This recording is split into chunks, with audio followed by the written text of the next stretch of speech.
Hello' guys, আজি মই অন্য এটা ভিডিঅ'লৈ আপোনালোকক স্বাগতম জনাইছোঁ। ত' আজি আহিছোঁ বিশ্বকৰ্মা পূজা খাবলৈ শিৱসাগৰলৈ। ত' শিৱসাগৰত ই ৰিক্সা আনতে হেনো বিশ্বকৰ্মা পূজা পাতিছে।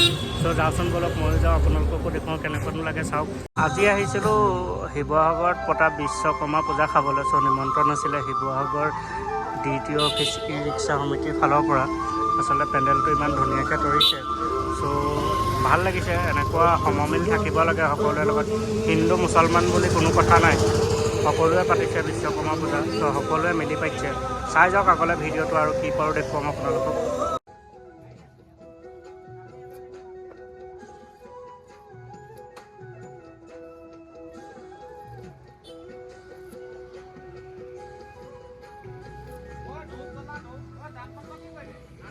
ত' আপুনি সম্পাদক হিচাপে কি ক'ব বিচাৰে পূজাখনৰ বিষয়ে? আমি দ্বিতীয় ই ৰিক্সা উদ্যোগত আমি পূজাভাগ আমি পাতিছোঁ আৰু ইয়াত আমাৰ এটাই আছে, আমাৰ জাতি ধৰ্ম নিৰ্বিশেষে আমি পাতিছোঁ। আমাৰ লগত এনে সৰ্বসাধাৰণতে আজি এতিয়া অসমৰ যিটো পৰিস্থিতি, জাতি ধৰ্ম যিটো ভেদাভেদ আছে, আমাৰ ইয়াতো নাই। আমাৰ সঁচা কথা ক'লে আমাৰ এটাই ভাল লাগে যে এই পূজাসমূহ যিবিলাকে সৰহসংখ্যক আগভাগ লৈছে তেওঁলোক সৰহসংখ্যকে মুছলিম, আৰু বিশেষকৈ আমাৰ প্ৰেচিডেণ্টজন আমাৰ মুছলিম।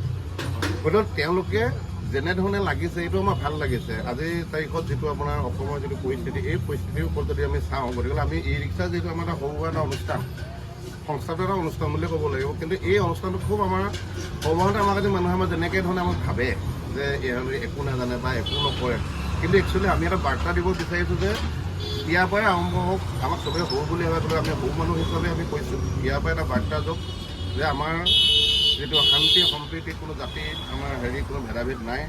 শান্তি আমি ধুনীয়াকৈ আমি শান্তিৰে বসবাস কৰিছোঁ আৰু চবেই আমি সমিল মিলে চলাইছোঁ। আৰু এইটো এটা এনেকৈ ধৰণে যাতে আকৌ প্ৰতি বছৰে আমি পাতি থাকিব পাৰোঁ আৰু সম্প্ৰীতিয়ে না যদি যাতে এনেকৈ অটুট থাকে, সেয়াই আৰু প্ৰসাদৰ কাৰণে ব্যৱস্থা কৰি থকা হৈছে। চ' প্ৰসাদৰ কাৰণে ইয়াত প্ৰসাদৰ কাৰণে আছে আপোনাৰ কল আছে, কুঁহিয়াৰ আছে, তিয়ঁহ আছে। চ' এইফালে যদুদাই কাটি আছে আপোনাৰ নাৰিকল, আৰু ইয়াত তিয়াই থোৱা আছে। কাৰ্যসূচী চলি আছে, সকলো ৰাইজ আহিছে। ত' প্ৰসাদ খাই আছে, চাই লওক আমাৰ ইয়াত প্ৰসাদ খাই আছে। এয়া হাচেন কাহঁতো আহিলে দেই, আমাৰ এই বকাধকা হৌদকা চব আহিছে আৰু এয়া প্ৰসাদ বিতৰণ কাৰ্যসূচী চলি আছে। সকলো ৰাইজে খাই আছে দেই। আজি মোক আৰু যি বেটেৰী ৰিক্সাহঁত দ্বিতীয় বেটেৰী ৰিক্সাহঁতে যেতিয়া যিখন পূজা এটা আয়োজন কৰিছে, খুব সুন্দৰকৈ হৈছে আৰু আশা কৰিছোঁ অনাগত দিনত ইয়াতকৈ ভাল হ'ব। আৰু বেছি ভাল লাগিছে ইয়াতে যিটো সম্প্ৰীতিৰ নিদৰ্শন দেখা পালোঁ। আচলতে মই শিৱসাগৰীয়া হিচাপে সদায় কওঁ, এইটো মোৰ সাহস আৰু গৌৰৱ কৰোঁ। শিৱসাগৰীয়া হিচাপে সদায় অহংকাৰ কৰোঁ এইটো কাৰণে আমাৰ ইয়াত ভেদাভেদ নাই। আমি সকলো মিলি যদি একেলগে সদায় আগবাঢ়ি আছোঁ। আৰু আজিৰ এই পূজা মণ্ডপখনৰ যেতিয়া আহি মই গম পালোঁ যে সভাপতিজন ইছলাম ধৰ্মী লোক, তেতিয়া গৌৰৱত বুকু ফন্দি উঠিছে শিৱসাগৰীয়া হিচাপে।